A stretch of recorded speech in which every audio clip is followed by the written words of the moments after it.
Hello, everybody, and welcome to the Lawyer Life podcast, where we discuss the personal, professional, and sometimes political lives of lawyers. I'm Mike Anderson. And I'm Darlene Tonelli. Hello, Darlene. How are you? Hello, I'm well, thank you. How are you? I'm fine. I have to say, I don't know if I've ever said this before in my life, especially since being an adult. I think I'm being bullied by a 6-year-old at my son's school.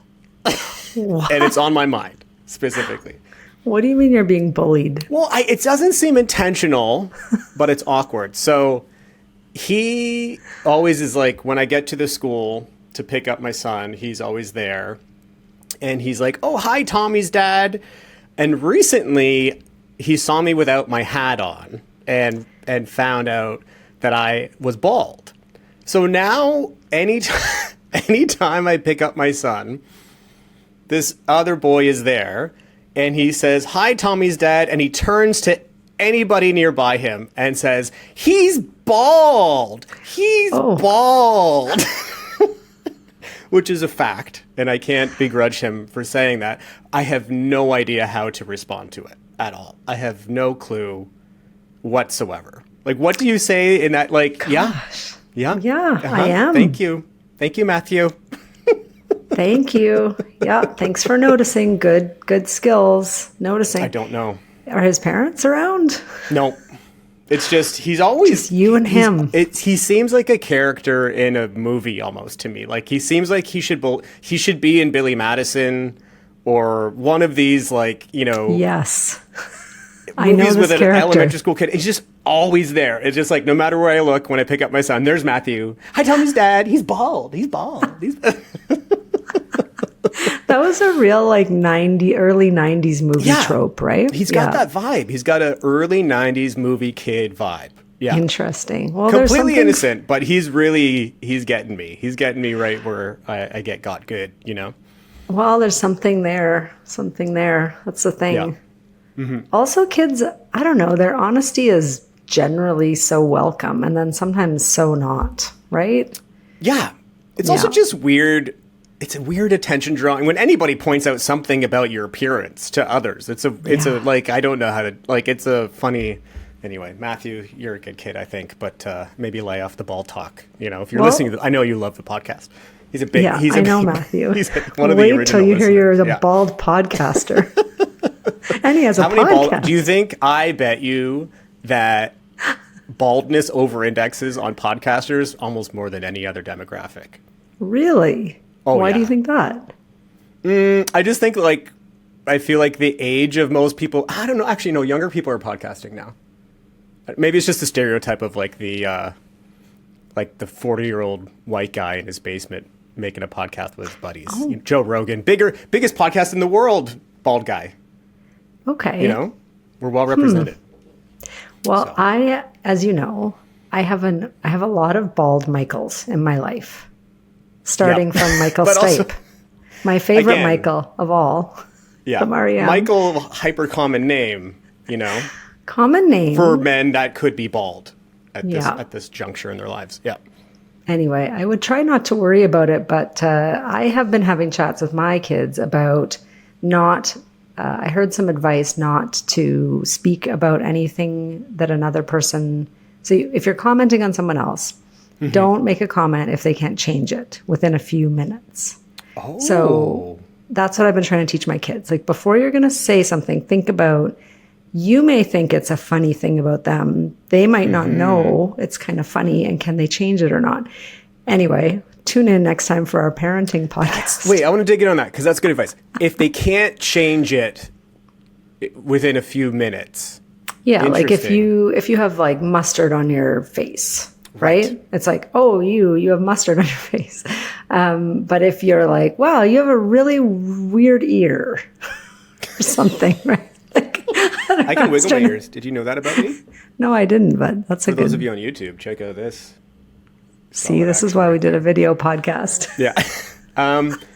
Are you a person, so if we don't know each other and we're at a party and I walk up to you and I'm eating some appies and I have something stuck in my teeth, are you a person that would tell me straight away?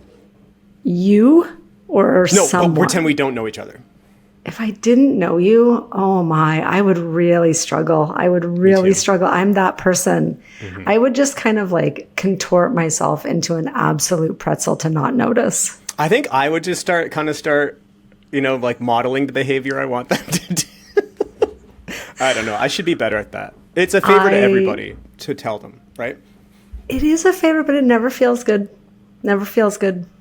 That's the thing. Yeah. You're like glad, but you're also not glad. I don't know. I've never found a way to do it. Maybe there are people who can just do it so well. Like my good friends would definitely do it, and I would expect that. But from a stranger, how do you recover from that in your interaction? I don't know. Speaking of recovery, we need to recover from at least one mistake. You need to just come to this since we've relaunched this podcast. Yes. I'm sure there's many mistakes. And we're starting a new segment called Mea Culpa. Mea Culpa. Yeah. Where we basically will go through where we've made a mistake and then properly fact check ourselves. Yeah. Darlene, you have our first Mea Culpa to bring up. Yeah, so it was bothering me because everyone should know, I guess, I'm an NFL football fan. I mentioned that I really like Tom Brady. I follow Tom Brady's career as an example of, high performance in sports. Anyway, and I said on the podcast, which needs to be corrected, that he was Mr. Irrelevant, which means the last person picked in the draft for the NFL. He was not. He was 199th pick. So I just wanted you to know that I did go away afterwards, said something off the cuff. We do not, this is an ad hoc off the cuff podcast. So we're going to get things wrong from time to time, but hopefully we're going to look it up after and come back on it. So Mr. Irrelevant is an interesting concept to be the last picked. And Brock Purdy, the quarterback for the San Francisco 49ers, he was Mr. Irrelevant. Yep. So I had them confused in my mind, but I'm still learning. I'm on a steep learning curve of NFL paraphernalia, but you are I take ownership forgiven for this egregious mistake that you've made. Thank you. Is that a weight off? Do you feel much better now? I do, just because it was out there and I just needed to clarify. So anyway, yes, thank you for that. We'll keep that also, if you think if you've picked up on a mistake that we've made in previous episodes or this episode as you listen, reach out to us. I guess through Instagram would be the best way, at Lawyer Life Pod. Yeah. And tell us where we've made a mistake, and we will credit you in our new Mea Culpa segment. We have our standard list of stuff we want to talk about today. Earlier I guess it was about a week ago, you sent me some blurbs of a new book you're reading. I'm reading Meditation for Mortals. Yes? Yes. And you promised you're going to hold it up on the screen. I'm going to work. Non-awkwardly is what you said. There it is. Yeah. Look, it's tabbed, so it looks much like my law school summaries. This is a great book. It was recommended to me by a client friend, and it is by Oliver Burkeman, Meditations for Mortals, 4 weeks to embrace your limitations and make time for what counts. Why I wanted to talk about it is that we said at the beginning of this podcast, we're going to go back and try to, take responsibility and ownership for the fact that we were really into the self-help movement. And we are still. I still am a self-help junkie. You're like, but it's like the post-self-help movement. This is it's like post-punk. Yes. And this book is going to maybe be like a beacon for us, because this is almost like anti-self-help. So on the first page, it says, as a quote, "It's easier to try to be better than you are than to be who you are," by Marion Woodman. That's a quote that I thought was very appropriate, which is, and so much about what this book is. It's like, do you spend so much time trying to be better that you just kind of forget that you're living your life? So I wanted to talk to you about it because great book. So I read it. Why, Darlene? Why talk to me specifically? Are you trying to tell me?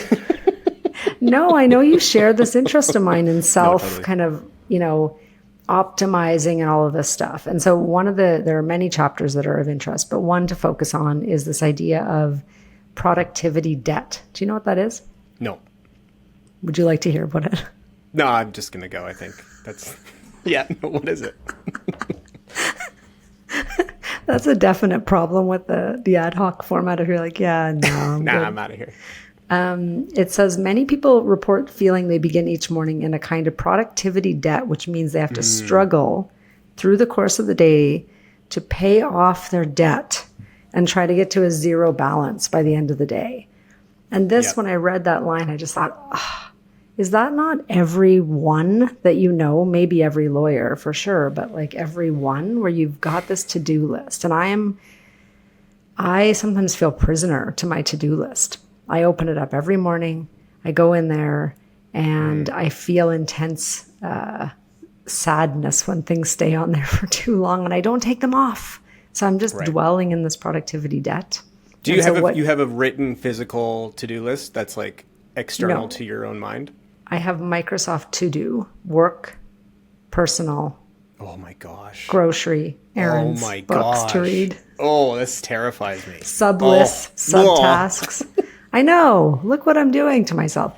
And so accordingly, it was very freeing to read this suggestion from Oliver Burkeman that you instead focus on your done list so that you start the day. And I do flag a couple of things that must be done each day. Mm-hmm. So this idea of a done list, I mean, he's really basic about it. He says, put on there that you had a shower today and that you went for a walk.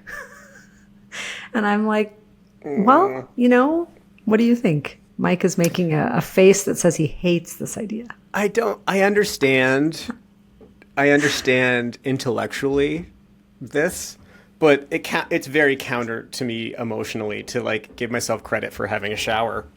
Well, he does say that. He says the Stoics would not appreciate this approach. And I know you and I also appreciate the Stoics. So the Stoics would prefer to just, struggle through their triathlon training is kind of the example. The Stoics are very hard on themselves. Yes. Which I also think we're trying to get away from. But I think everything is about balance. And I do feel this to-do debt or whatever, however it was put each day. I know the days where I feel like it's just this kind of like, it's more notional for me. It's not like check boxes on an app, but there is a feeling I have, especially at the end of the workday, of like, that was time. I used my time well, and I felt productive, quote unquote, today. And mostly that's the feeling that I seek of just like, was I productive today? I definitely fall victim to. I think one of my main things I'm trying to work on now, and I've seen it as a strength, but now I'm seeing it's probably not, is like I've always been quite focused on like optimizing like how much I can fit into a certain period of time. So for example, on Friday, worked the day, my daughter had gymnastics, dropped her off, came back. It was the Christmas tree lighting ceremony in my little town, which hilarious. Just briefly, side note, the whole thing of the countdown for the tree, massive tree downtown, is a countdown, right? You go 10, 9, 8, whatever. And they introduced this little boy, not Matthew, but a different little boy who's going to press the button this year. And they're like, Matthew, come on up. And he just walks up and goes, boom. And so before the countdown, before anybody's ready, the tree light, and then it's just like, we're going to count down anyway. It was a disaster. Did that. So the Christmas tree countdown. And then I was like, I could go to the gym and then directly pick up my daughter from gymnastics after I work out. That all worked, but then I got home and then it was just like, what am I, like a shell of myself. Like I just bounced between like 3 or 4 different things in the span of 2.5, 3 hours. It was too much. It all worked, but it was too much. And then that ran into the weekend of just like back to back to back to back to back to back. So yes, I think that like I can be too focused on being productive with my time, and I need to build in buffers and transitions and just time to relax. I'm still working on that. I get better at that sometimes and not better at that other times. So I think it's the same. What is your method of knowing what you have to do? Do you have a physical list? Well, for list? work, I have like work methods, but they're independent of like something I would look at at home. So what I found helpful about this book is just that he's got, I think it's a bit tongue-in-cheek to say 4 weeks to embrace your limitations. I mean, that's just kind of he's taking a bit of a stab at the self-help industry. Okay. Tongue in cheek, I do think. But he's got a thought for each day, like, okay, today I'm going to think about being an imperfectionist. So we're not going to be perfect. We only have so much time on the planet. We only can do so many things. The idea that you have to be productive every minute is just that. It's just an idea. You're really only here to live your life. These are really deep kind of thoughts. So I zoomed in a bit on this productivity concept because I know it's more full circle from things we've talked about before. But I did really enjoy this idea of just how do you just live in the moment, get through your day, take some time for bright spots, because you do miss, He uses the example of during the pandemic when there was that reporter from South Korea. He was reporting from South Korea, and his wife came in and grabbed the two kids and thought he says that he really thought his career would be over after that the wife coming in and grabbing the kids was going to be the end of him. But really, everyone thought it was great. And everyone thought, oh, there's real life. Like, wow, non-curated, just super messy. That's excellent. We want that as a society. So I know that in my own life, I have many sticky notes around my desk that say things like, no fair, my brother's on TV that I've received when I'm on a Zoom call. And they're very unwelcome at the time, that a sticky note is like being slid under the door or whatever. Or there's like a painting being put up against the door because I have a glass door in here. Those are really unwelcome in the moment, but so great sometimes. Just takes you out of the seriousness of whatever is happening. And you're like, this is the real life. It's happening outside this door. So the book is full of good stuff about that I really enjoyed reading. And just kind of the way I've learned that in a book, I appreciate a short chapter. A nice short chapter that I can read first thing in the morning, start the day with a nice thinking piece and not get really deep into it and feel guilty about putting it down. Short chapter. Okay. It's sort of the book equivalent of a you short need to now, content. the next book you need to read is about not feeling guilty about only reading a couple pages of a book. I will just say, you know this about me. I do much better if I get up in the morning, have my coffee, read a book. If I do the exact same behavior, sit in the exact same place and read the newspaper on my phone, I feel worse about it. I do that too sometimes, but I do feel worse. Yeah. Anyway, that's my thinking. So I would recommend this book. He also has another book called 4,000 Weeks, which I've also earmarked to read. So it's on my list. But if I may, just briefly. Okay, so we've talked about how we went deep into optimization, high performance, and then maybe over-indexed to being too deep into that. And now we're pulling back and we're kind of finding this new balance of, still trying to improve and perform at a high level, but also build in perhaps more of a view on sustainability and, enjoying life. You're still reading these books though? They're just, I guess they're books that are in the same space. Like they're more in theme with the new focus, or is it, I refer you are to you the addicted quote. to these books as well? It is easier to try to be better than you are than to be who you are. Yeah. I think though this book I read it more like there's not really a prescription other than trying to kind of capture what you're already doing, right? Like he's not It's an exploration. He's just saying, you are living your life. You don't need to be better. You can just be you, and that's enough. And you can be having the day that you're having, and that's okay. And you don't need to be chasing productivity. What even is that? And he was previously a productivity writer. So he's a journalist for The Guardian. And so hopefully I don't have to correct that. I was, but yes, he was a time I was talking management to a new dad that I play hockey with.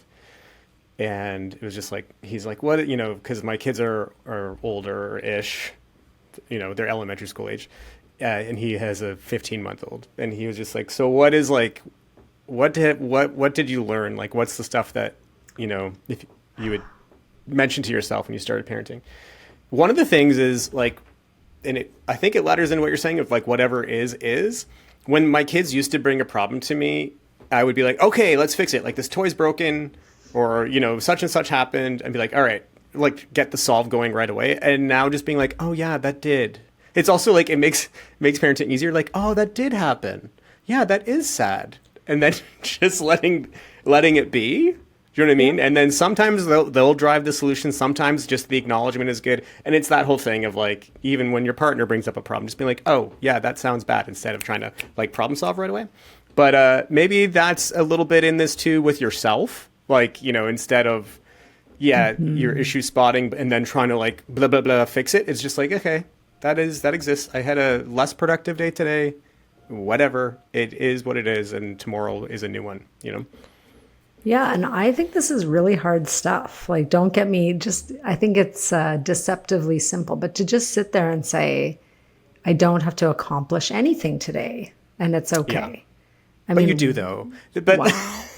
But you do. When is that day? I don't have a day where there isn't something I have to do, I think it's like just I need to work. Yeah. People need the work that I am producing. They need that in a timeline. My kids need to be driven to gymnastics and piano and mathnasium and hockey, Like the dishes need to be done. I think that's the ultimately the problem for me now, is like there's just enough stuff that genuinely needs to occur. Mm-hmm. that day of like, I got nothing. You just give me move. I don't have it. I think and to be clear, he's not suggesting just sitting around doing nothing. He's just suggesting defining a day where the day gets away from you doing things like gymnastics and mathnasium and everything. He's like, that is the work for today, right? Like those are the things that you did today. That was the work, as opposed to, I didn't do these 10 things that were on my list, right? It's like, this is your day. You do what you do. You put one foot in front of the other. You take action. He doesn't recommend not taking action. And he actually thinks that sitting on the sidelines and kind of trying to read about taking action, he would caution against, right? Because it's not reality. So he's tackling reality from all different perspectives in this book. But I think different people would probably get different things out of it than I did. But I found it, just a little bit more self-compassionate, I suppose, if you like that term. I'm not sure I like that term, but it applies. Okay. All right. Yeah. Well, thank you for bringing it forward. Welcome. And we have something to do after the break. That is our goods and our gripes.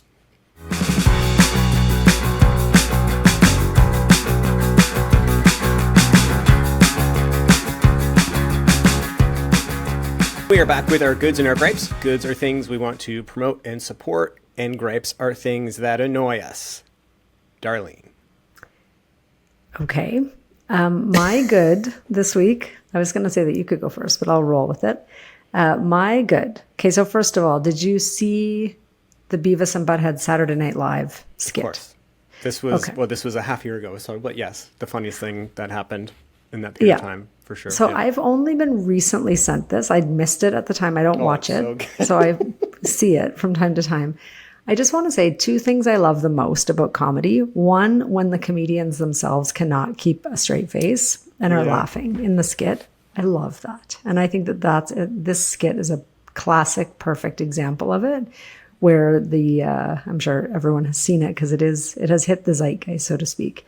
But just the Heidi Gardner's reaction to seeing Butthead, I will play that for a laugh and just a change of state multiple times. I think they're buddies. Like Heidi Gardner and Mikey Day are super close. Okay. And she says that he, I can't remember the phrase that she used, but he basically like purposefully sunk her with like the first look he gave her. Was that like, when your friends, there's a look that your friends give that you just know. And she said that she was like DOA once he did that. Yeah. Oh, but the makeup department, like that, you need to win every single Emmy in makeup just for that one bit. That was such a good bit. Yeah. Well, and they also say about like Kenan Thompson is one of the longest serving, if not the longest serving Saturday Night Live. The longest for sure. Yeah. The longest. Yeah. And you see in that skit why. He sets it up so perfectly. Just the way he plays the kind of straight man just makes the skit as well, right? Like he makes everybody else funnier, which is the dream. Anyway, I loved that skit, and I'm just going to use it for... I also really liked when Ryan Gosling's character says, I have a very busy life. That is a great line. Yeah. It's my favorite line that I've heard in years. Anyway, that's my good for this week. Yeah. My good is my daughter and I went to the home opener of the Toronto Scepters PWHL game, and they nailed it. It was such a good experience. The game was incredible. Also, the league has been innovative with rules. So in hockey, obviously, when there's a penalty, player goes off, and one team has 4 skaters, the other team has 5 skaters. And this is an advantage, obviously, for the team with 5. The PWHL has this rule called a jailbreak, which is like if you're the team with 4, you're killing the penalty. And if you score, then your player comes out of the box, so that you don't have to wait for the 2 minutes to come up. So there's a massive incentive to actually try to be on offense when you are shorthanded. Right. And that was the first Toronto goal of the game, was a jailbreak goal. So it was like, it's great to see. It's innovative. I think it's good for the sport. It's a tailored innovation, which my gripe I'm going to get to, which a not well-tailored innovation. And also the goal song is perfect. It's Hot to Go by Chapel Roan. It's like you couldn't find a better goal song. And the Toronto Maple Leafs have been searching for like a goal song forever, and they've just not found it. It's not been good. Anyway, the Toronto Scepters, wonderful experience. My daughter got to like give high fives as they came off the ice after it was just like magic. It was great. Fan base is passionate. Everybody's so kind. Hugely positive vibes. Lovely experience. Is that fist bump thing for the players? Does that happen in the NHL anywhere? I don't think so. So the other great thing too is like this just happened. Like I actually stumbled into the area, like we were going to our seats, and on the way to the seats, it's just this like pass through where the players go onto the ice. So they have like security there, and they have those like airport movie theater, whatever their things. And so I think it's specific to that arena just because of the location it's in. In most professional hockey arenas, if not all, it's all separate from fans. And other than like some overhang when they first come off the ice, there isn't that ability. They do the like, hey, this kid's team is going to be coming on the ice with us, but not nearly that accessible, which was like also a magical thing. And it seems to, it was great. It was really nice. That's so cool. That she got to do that with women playing hockey. Yes. And it was her first major professional sport. We've gone to Blue Jays games, but like this was the first time. She's 8. And you know when like you finally clue in on collective, like when the crowd goes wild and you're part of it and you feel that like, or you're going to like a massive concert, that scale of excitement. I feel like it's the first time she really like felt that high, It's an incredible thing because they won with 2 minutes left in the game, or they went up with 2 minutes left in the game. Massive, fans going nuts. It was great. So, yeah, wonderful time. I look forward to being back. What is your gripe? I don't want to be too sports centric, but this is like Major League Baseball has floated this idea of something called the golden bat rule, which is the opposite of a well-tailored innovation. I really hope it's not going to happen, but the commissioner is talking about how they've been talking about it at owners' meetings and stuff. The idea is at any point in time in the game, only one time in the game, but at any point, the team can just decide their best hitter is going to hit, notwithstanding where you are in the batting order. So if your best player normally bats second and your 9th batter is up, who normally is one of the worst batters, you can just like one time a game, just like, oh no, our best hitter is going to hit now. And it's just like, it's too much. It messes with the integrity of the game too much. It's confusing. Statistics are going to be like blown away. Team construction is going to be messed with. Like it's too disruptive. And I'm a big baseball fan. It's already hard to describe the rules of baseball to people. And a lot of those rules are natural rules that arise because of the gameplay. This is like a weird, artificial, impossible to explain rule, and I really, really, really don't like it. And I think why it would are be they doing it? To make it more interesting? more offense, more interesting. Like, I don't know, have the stars. The thing about baseball, especially unlike a sport like basketball, your good players actually have a limited opportunity to touch the ball, to interact with, like, they hit basically the same amount as the worst players, a little bit more. They're on the field the same amount as worst players. So I think they're just trying to, like, give stars more of an opportunity to be stars.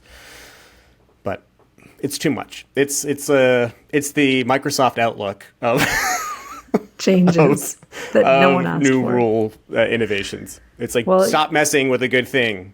Stop it. It's fine. I feel like I would like this.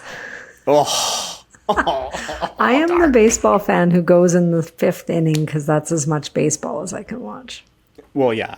So I mean, and maybe you are the target market. I think Maybe I'm they their need you target to come market. along. I mean, like, they have me anyway. So, yeah, maybe they should be asking the Darlenes and not the Mikes. If this Well, is a good perhaps they idea. were, and that's where this change came about because I think it adds, because otherwise it's just like do. I find Baseball is baseball. do. That is what it is. It's not Yeah. going to change. Just because one time in the game some batter is going to come up more often, that's still going to But be then do you'd to be do. like, Like, when's the golden bat? you're either When- down with the pace or you're not. Like, it's not. It's going to get in the way. I think it's a bad idea.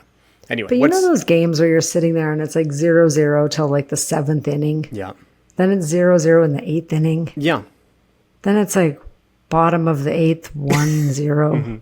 Like these games have put me off baseball. So I would love if a golden bat would come on in there and hit a. He's probably going to. Grand The funny thing slam. is, there's a more than 70% chance he's going to get out anyway. Even the best hitters Right. are. Well, I guess. Yeah. Anyway, they're batting 300. Their on base might be slightly better, but anyway, I don't like it. I felt very guilty telling you that I only go to baseball games. I don't mind people not liking baseball. It's like, I like it's an it acquired for taste, and short I amount happen of to love it. But I get how other people wouldn't, because on its face, there's not a lot going on. And it like the interesting parts, you have to go very deep into the sport to actually find those interesting things. And yeah, When I watch with my dad, I enjoy it a lot because he's like, look at the third base coach. Look what he's coaching him to do. And Yeah. then you see it from a different, any game, right? Any sport. The reason I love NFL is because I'm understanding the rules now. It's very strategic. There's a lot to it. There's a lot of interesting stuff happening. It's a real team sport. Everyone can contribute in a serious way. It's a really interesting sport once you know the rules. If you don't know the rules, it's just like, what are these people even doing? yeah. Why do people like this sport? So anyway, It would be like in the NFL if, like, once one play in the game, you could have 5 more players on the field. Like, but you don't need it in What's the going on NFL here? because crazy things happen. Like this weekend, some really, really interesting plays out to of you, because you're a fan, Darlene. Because you're a fan. I guess This so. is we're But, on. Yeah. You know what? Also, because there are characters. So maybe for baseball, do you find that there are characters that you know what they're going to do, and that's the other angle, right? Like it's not like WWE wrestling where they have a real character and a costume and all that stuff. there are. But, or a They're getting role. better at that too. But anyway, we should get to your gripe. We're going too deep into this. My Yeah. gripe. My gripe, and this will be unpopular, but I am getting tired of music that sounds just like regular music in shows in particular. And I know why it's happening in sports as well. But a lot of the TV sports ads that I'm watching have music, meaning just created not from an artist that you're familiar with, just kind of made to put a bit of music in there. And music has always existed. Every elevator, there's always been that. I find it really grating. I don't know why. I don't know what it is exactly about it. I would love to hear the music that I don't know, that I love and Yeah. people have shown themselves to love and want to hear. I would love to hear that out in public. But I don't. Do you? Is it just me? Has the algorithm It's definitely become more flagged me? common and normalized, but also there's so much more content. Like I can think of, have you ever watched Selling Sunset on Netflix? I watched the first episode. Sorry, I did watch one episode. It's I do wild. think I would enjoy it a lot, but I did not allow myself to watch it. But it's like all that music is Muzak, but it sounds all like it could be a certain era of a Taylor Swift song, or like stuff like that. So I don't know. Not a fan. That's my gripe. I'm not going get to it. gripe about it all the time, but every now and then it kind of hits peak gripe. And I find on Netflix there's a certain amount of all the shows have a similar kind of dark, edgy, like they typed in dark, edgy as their keyword. And then I watch it and I'm like, I don't like this dark, edgy music. It makes me feel anxious. Gotcha. I think it's programmed to. This is the thing. We're going to talk about algorithms a lot because they just are touching everywhere. And you're just like, I don't know that I want this many algorithms in my life. I liked a few at the beginning, but now I feel over algorithmed. I do like, and we could close off with this, I got my Spotify Wrapped this year. It's a wonderful example of being told your algorithm. It's interesting to be like, this is what we know about you, is really all the Spotify Wrapped is, right? Like, we're revealing to you who you really are based on our data. Like, that is what it is. And it would be interesting for the other platforms to be like, here's what, like, for me, for example, to know that because I listen to music all day as I work, and oftentimes elsewhere. So I'm in the top 2% in terms of listening time in the world. Wow. For Spotify, or as well, like certain artists where you can see where you slot in terms of how much you listen to them, like not like relative to everybody else. Interesting stuff, right? And I would love to see more reports, and they do a good job wrapping it up. But it'd be nice to see more what the algorithm thinks of me across these other areas, because then you could actually action things, and if you know what it thinks of you, then you could change what you want it to give you and all this sort of stuff. But yeah. Anyway, we'll talk about it more. That. Possibly a generational difference, but anyway. I want to know. I want to have all the information. You want all the data on yourself. I do. Okay. Okay, well, this has been lovely. Have a lovely week, and we will talk soon. Talk soon.